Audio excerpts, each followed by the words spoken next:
move into Morocco, where a sudden and devastating flash floods have now killed 21 people. This is at least 24 people have been killed in the coastal city of Safi.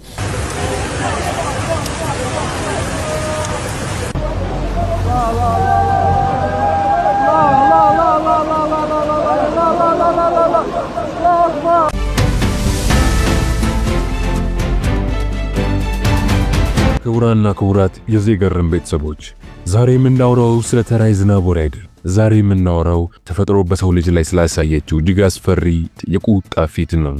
አይኖቻችን ወደ ሰሜን አፍሪካ ወደ ጥንታዊቷና ውቧ 35ኛውን የአፍሪካ ዋንጫ ታዘጋጃለች ወደ ተባለችው ሞሮኮ ከዚያም ጠለቅ ብለን ሳፊ ወደ ተባለችው ከተማ እናዞራለን።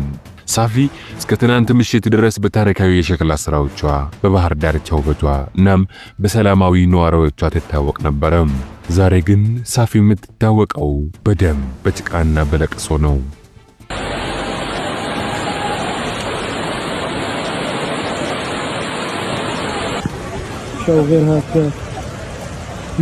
ዲሴምበር 14 2025 ዓመተ ምህረት በፈረንጆቹ የዘመን ቀመር ይህ ቀን በሳፊ ነዋሪዎች ልብ ውስጥ ለዘላለም በጥቁር ቀለም ተጽፎ ይኖራል። ሰማዩ በድንገት ፊቱን አጠቆረ። ዝናብ ሳይሆን የውሃ ቦምብ ከተማዋን መታም። በአንድ ሰዓት ውስጥ የወረደው ዝናብ ከተማዋ በአንድ ዓመት ውስጥ የምታገኘውን የውሃ መጠን ይበልጣል። ጎዳናዎች ወደ ገደል፣ መንገዶች ወደ ሞት ወንዝ የተቀየሩበት የአሰቃቂ ትዕይንት። መኪኖች እንደ ልክ ትናንሽ አሻንጉሊቶች በውሃው ማዕበል ሲንከባለሉ፣ እናቶች ልጆቻቸውን ለማዳን ወደ ቤት ጣሪያዎቻቸው ሲያመልጡ፣ እናም ጩኸት ከተማዋን ሲያናውጥ የነበረው ምስል እስከዛሬ ድረስ ዓለምን እያስደነገጠ ይገኛል።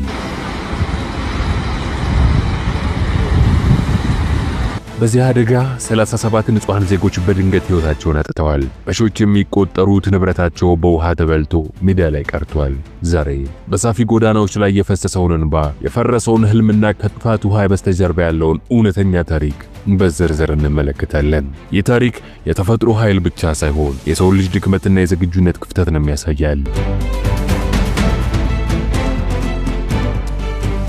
ጊዜው እሁድ አመሻሽ ነበረ።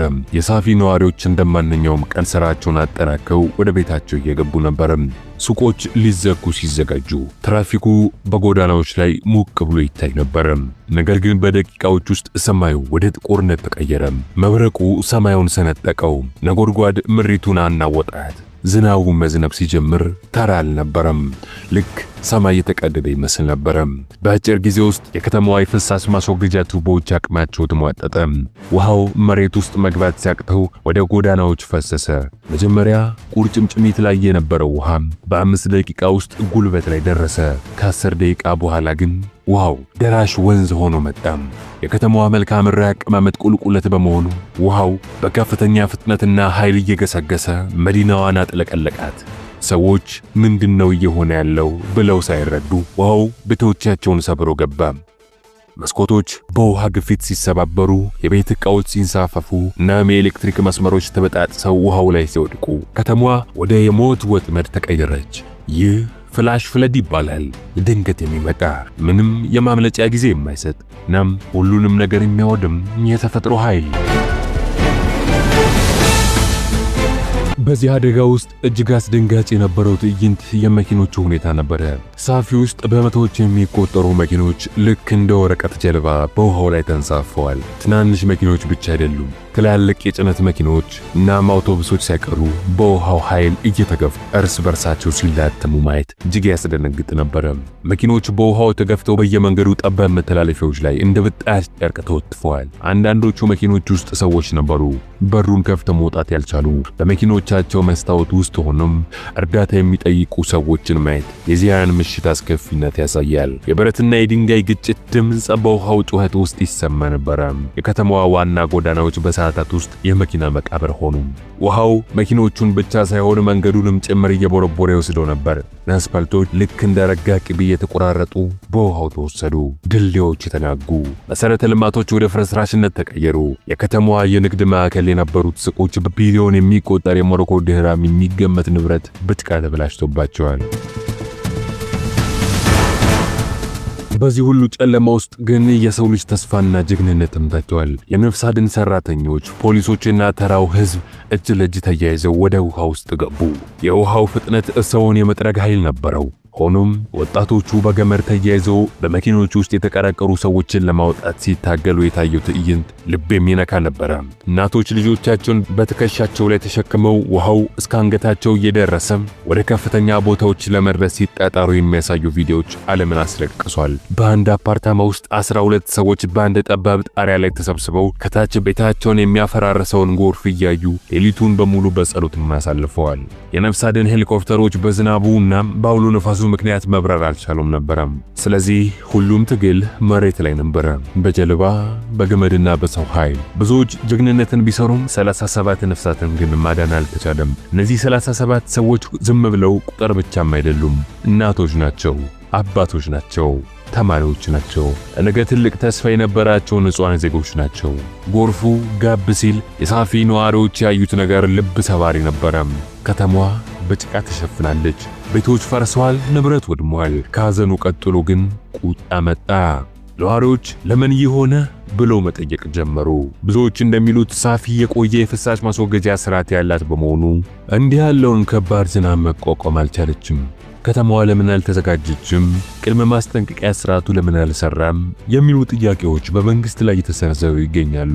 የአካባቢው ባለስልጣናት ዝናቡ ከአቅም በላይ እንደነበረ ቢናገሩም ህዝቡ ግን ይህ የታቀደ የመከላከል ሥራ ቢኖር ኖሮ የሰዎች ሕይወት አይጠፋም ነበረ በማለት ተቃውሟቸውን እያሰሙ ነው። ይህ አደጋ ሌላም ትልቅ ትምህርትን ሰጥቷል። የአየር ንብረት ለውጥ እውነታ። ሞሮኮ ብዙ ጊዜ በድርቅ የምትጠቃ ሀገር ብትሆንም አሁን ግን በአውዳሚው ጎርፍ መመታቷ የአየር ንብረት ለውጥ መዛባት የትም ሀገር ሊደርስ እንደሚችል ማሳያ ነው። ዛሬ ሳፊ ናት፣ ነገ ደግሞ ሌላ ከተማ ልትሆን ትችላለች። ሞሮኮ በአንድ ወር ጊዜ ውስጥ የምታዘጋጀው ትልቅ አህጉራዊ ውድድር አለ፣ የአፍሪካ ዋንጫ። የ2025 የሞሮኮ የአፍሪካ ዋንጫ ውድድር የበርካታ መገናኛ ብዙሃንን ትኩረት ያገኘው ውድድር መሆኑ ተገልጿል። በዚህም ምክንያት የዘንድሮው የአፍሪካ ዋንጫ በ54 የአፍሪካ ሀገራት ውስጥ በቀጥታ ስርጭት እንደሚተላለፍም ተነግሯል። በተጨማሪም በውድድሩ ታሪክ ለመጀመሪያ ጊዜ በ30 የአውሮፓ ሀገራት የስርጭት ሽፋን እንደሚያገኝም ተገልጿል። ውድድሩን ለመዘገብ በውድድሩ ታሪክ ለመጀመሪያ ጊዜ 5500 ጋዜጠኞች የዘገባ ፈቃድም እንደተሰጣቸው ተዘግቧል። 3800 የቴሌቪዥን ቻናሎች የስርጭት መብት ሲያገኙ በዓለም አቀፍ ደረጃ ከ1000 በላይ የሚዲያ አውትሌቶች ሽፋን እንደሚሰጡ ይጠበቃል። ታዲያ ይሄ ቁጥራዊ መረጃ ከዚህ በፊት በየትኛው የአፍሪካ ዋንጫ አዘጋጅ ሀገር ውስጥ ተሰምቶ አይታወቅም። በሞሮኮ የሚካሄደው የ2025 የአፍሪካ ዋንጫ ከመቼውም ጊዜ በላይ የዓለምን ትኩረት አምዝዞ ሞሮኮ ላይ ያሳርፉታል። ታዲያ በዚህ ጊዜ ነው ሞሮኮ ይህን አሳዛኝ አደጋ ያስተናገደችው። ውድ ተመልካቾቻችን የሳፊ ታሪክ የለቅሶ ብቻም አይደለም የጽናትም ታሪክ እንጂ።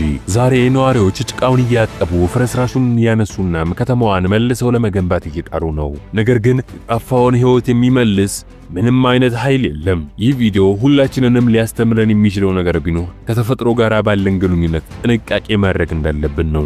የአየር ንብረትን ለውጥ በችልታ መመልከት ዋጋ ያስከፍላል። እናም ደግሞ በዋናነት ወደ ፈጣሪ ጸሎታችንን መድረስ፣ ምህረቱን መለመን ይገባናል። ለሞሮኮ ወንድሞቻችንና እህቶቻችን ጽናቱን እንመኛለን። ለሟች ቤተሰቦች መጽናናቱን እንመኛለን። መረጃውን ስናዘጋጅ አልጀዚራን በዋቢነት ተጠቅመናል።